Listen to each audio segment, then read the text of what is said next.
YouTube, what is going on? It's your boy Xerxes here. Boy, do I got a banger for you. This is a Frostblades Trickster build for 3.22 Trial of the Ancestors League. I got a map loaded up here, so I'm just gonna jump into it. I'll go over everything about the build after we run this map showcase. But we have a Drox map here, so I'll load that in there, show you what the build looks like, and then we'll go over how to make it afterwards. All right, so let's get into it.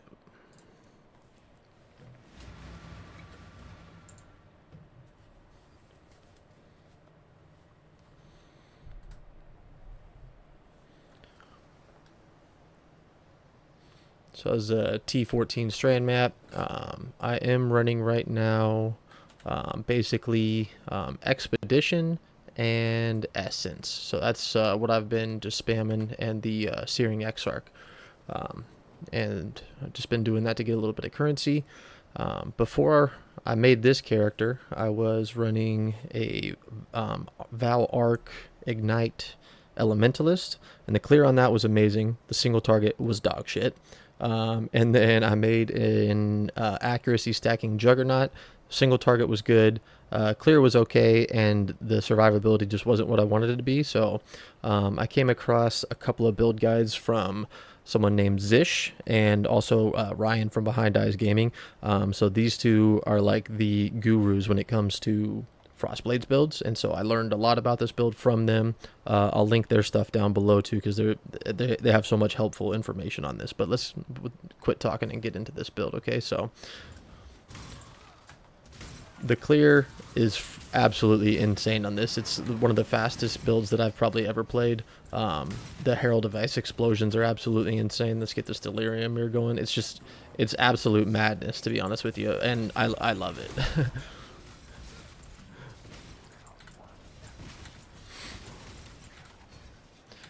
Some of the pros and the cons to this build, obviously the clear speed is insane. As a trickster, your mapping survivability is just crazy. You just get so much sustain from your ascendancy.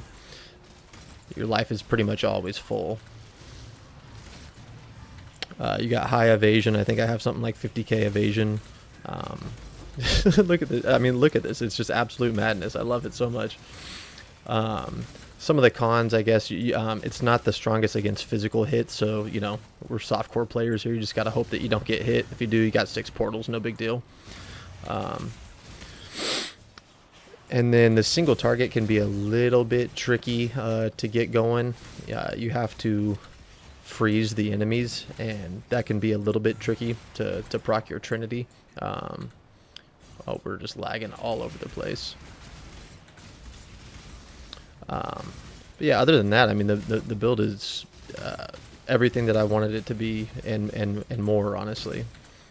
And I didn't spend a ton of money putting it together either. So we'll go over everything afterwards, but just some things to think about. Let's go proc this thing. What is this? That. I do need to get corrupted blood immunity, because I don't have that right now. So every once in a while, I gotta pop my life flask to make sure I'm not dying from corrupted blood.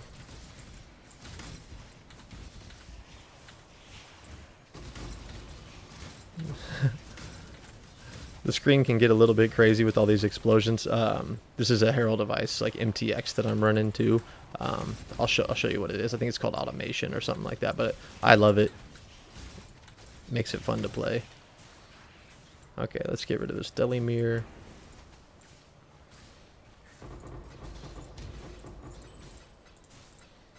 Looting while making a YouTube video. Poor guy gaming over here. Alright, let's kill these guys real quick. Okay, so now one thing to note, for single targets, I probably don't have to do this with Drox, I'd probably melt him anyway, but I'm going to do it just to show you. One thing that you can do just to ensure that you are proccing Trinity is switch to southbound gloves.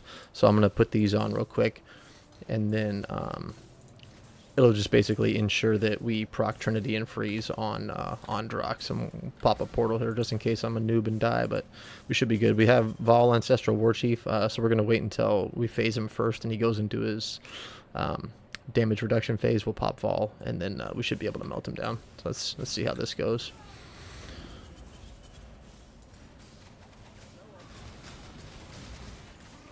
Okay, then we pop Vol, this. And that was through his damage reduction phase, so the damage is pretty crazy. I think I'm running something like 24, 25 million DPS, something like that right now.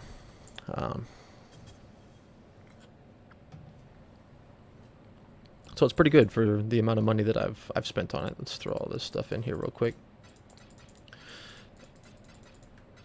And we will go over the build. Okay, so let's start off with the gear and what you need to get this this build up and running. Okay, so the build's basically carried by 2 items, and luckily they're fairly cheap items. One of them is Heat Shiver, and the other one is Yoke of Suffering. So basically what Heat Shiver does, if you're not sure, once you freeze an enemy, right, you're going to get 100% of that cold damage as extra fire damage. So it's very important that you can freeze enemies. And then the Yoke of Suffering says that your elemental damage can shock. So we're going to be freezing enemies, we're going to be shocking enemies, we're going to be chilling enemies. So we're getting increased damage for each type of ailment that we have on them through this Yoke of Suffering as well. So these 2 items right here are basically what carry the entire build. If you're not freezing your enemies, you're not doing you're doing like half as much damage. So just keep that in mind. So we'll go over each item individually here. Like I said, Heat Shiver. If you can get the Frostblade's damage enchant on there, that's better. I think I got this one for like 50 or 60 chaos, not too crazy. Yoke is cheap as well. I don't even know how much they are, but I think they're not more than like 10 or 15 C. Now the anointment here is important. You want to anoint Panopticon, which is a little bit expensive. I think you need 2 golden oils. Yeah, you need 2 gold and an amber oil. So that is something that you want to look into doing. Before I made some upgrades, I was anointing Breath of Rime. Because the duration of cold elements actually is huge when you're fighting pinnacle bosses. You need more duration in order to reach the freeze threshold. So before I got my Impossible Escape, I was anointing this. Once I got my Impossible Escape, I allocated these 2 nodes and then anointed Panopticon, and it was a huge damage increase. Okay, so these 2 are out of the way. We'll talk about the weapon now. You want to claw. Imperial Claw is best. Fractured attack speed. There's a video Zish did on crafting this. It's fairly straightforward, not too easy. I think I maybe spent like a divine or 2 crafting this. Got fairly lucky and just called that good. This is something that I need to upgrade at some point. Just haven't gotten around to doing that yet. The chest armor. This is, you want to get suppress on here if you can. Luckily, this league, since we're in Trial of the Ancestors League, we used to need to get melee hits fortify as an Eldritch Implicit, but because of tattoos, there is a tattoo that you can get now too. It's called the Honored Tattoo of the Paw, and it says melee hits fortify. So you need to put this on a 30 strength node, and that saves us an Eldritch Implicit, so we can switch from melee hits fortify to Grace Aura effect, which is actually a nice little survivability boost. Here you just want as much evasion as possible and some resistances if you can get them, and then you want to run the crit multi for attack damage as the other implicit. I'm running 2 taming rings.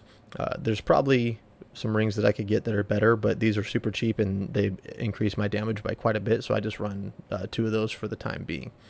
The shield, pretty straightforward here. You just want suppress, evasion, life, and some resistances, whatever you need. And one thing that's important too, I guess I'll talk about this now with these gloves. You want to make sure that you're still capped on all of your things when you switch the gloves over, right? So for me, you can see right now with my mapping gloves, I'm res capped and I have 100% suppression. When I put these on, I'm still res capped and I still have 100% suppression. So that's one thing to keep in mind. With the gloves, these look a little crazy, and they're actually not really that hard to craft. I got super lucky with when I crafted these. I hit every single thing on the first try that I needed, so I crafted these for like less than 2 divines, I want to say. And I followed Zish's guide on how to craft them too. So, like I said, if you're looking to craft these, follow his guide on YouTube, and he makes it as easy as can possibly be. Okay, and then this is a little bit interesting. I went on PoE Ninja and saw some other guys that were playing Frostblades, and this is something that I ended up going with it. Only like 1 or 2 other people that I saw were doing, but I needed a little bit of extra crit, and so these bubonic trails, basically, they say that you. Oh wait, that's not it. It's this one right here. I got the crit through this Tekrod's Gaze, but let's go over this first. So the bubonic trails, you get increased movement speed while we are affected by a magic abyss jewel, which I am right here.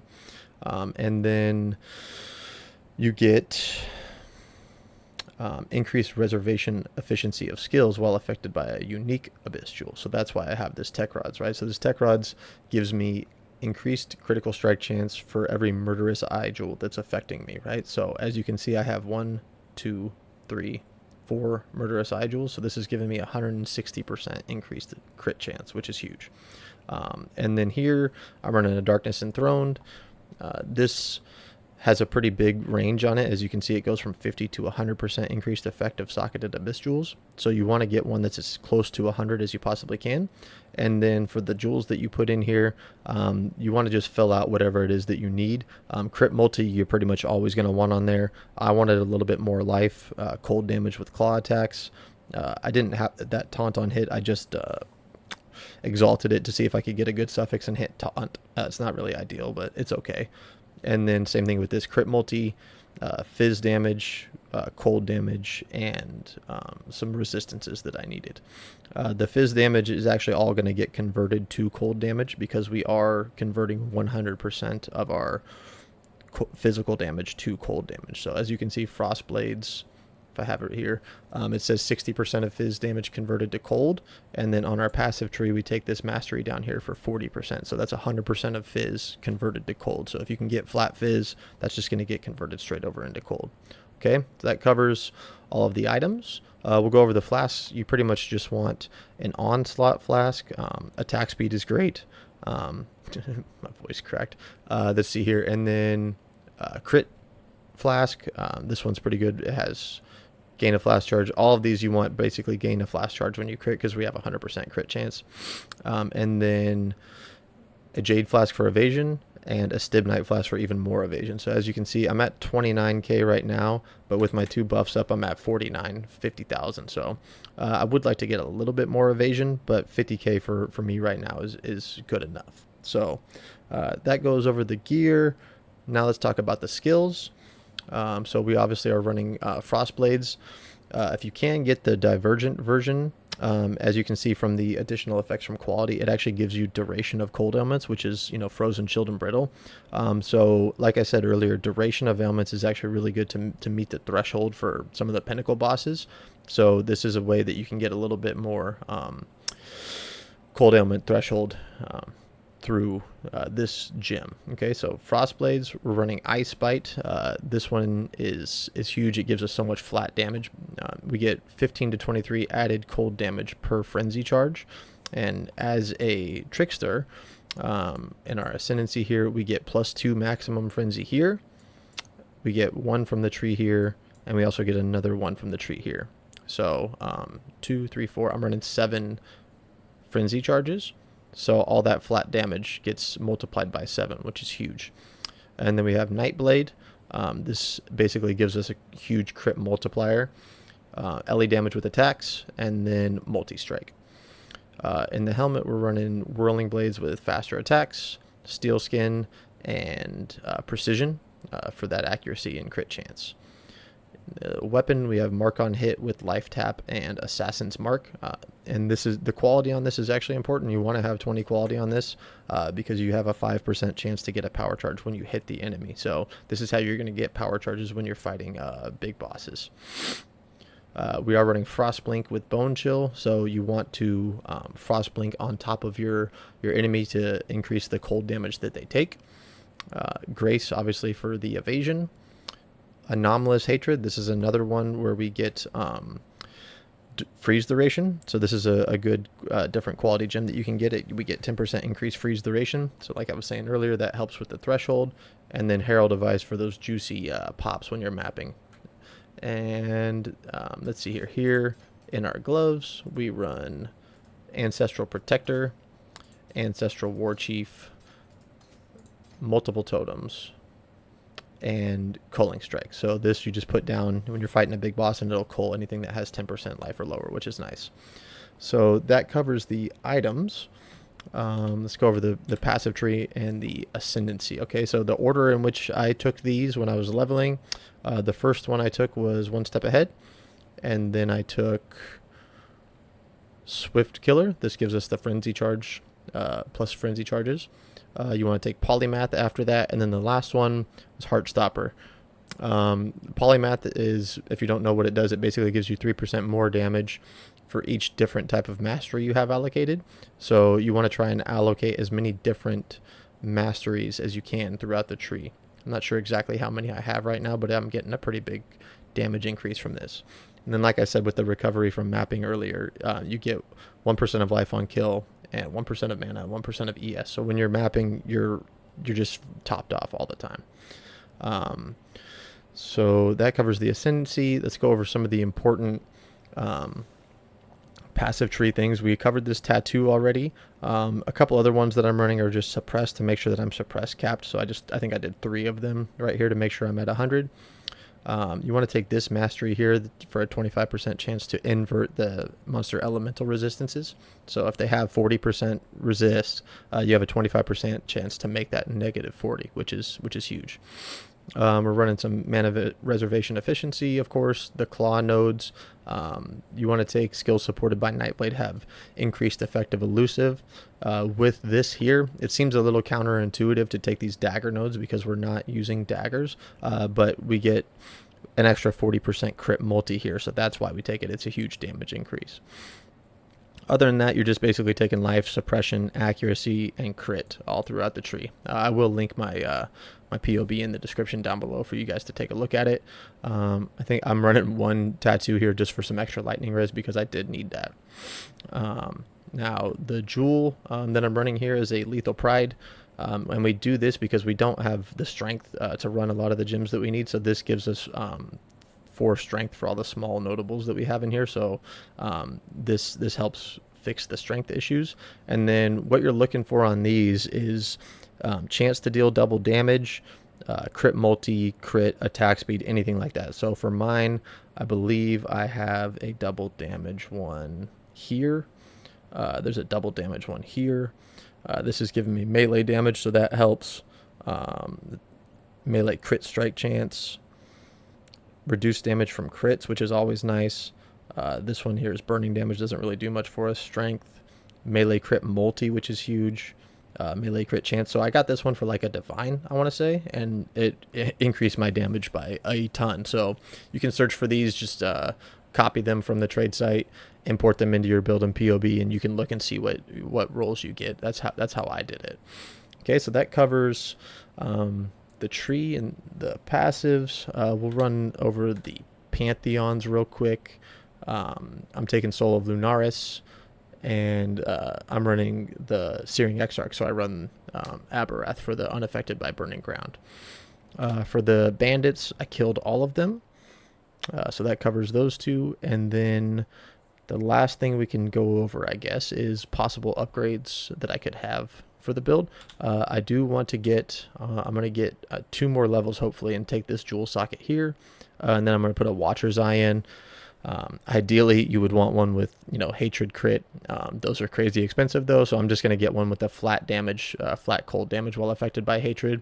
And maybe if I can afford it, get one other one like, attack damage by precision or something like that. But when I POB'd this, it's like a 5 mil damage increase, so it's actually pretty huge. So the only other upgrade that I can think of that I need to do is maybe getting a higher evasion chest piece, and then crafting a better weapon. This one, like I said, I made pretty quickly when I just put the build together, but I could get a better one.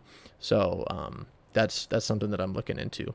And then with the flash, the one thing that you can do if you're fighting maybe like Al Heisman or something and you need chaos res, you can just throw one of these on. My chaos res right now is at 20% when I'm mapping, which is fine for me. But if you're doing something that's like maybe chaos damage heavy, just put this on and it'll jump up to 55%. So that pretty much covers the build. If you guys got any questions or comments, drop them down in the description below. Like I said, I will put my POB in there, and I'll put some links to Zish's and Behind Eyes Gaming's pages in there too, just because those guys are the ones that helped me get this this build going, and I absolutely love it. So hopefully you guys like it, and thanks for stopping by. I'll check you in the next one.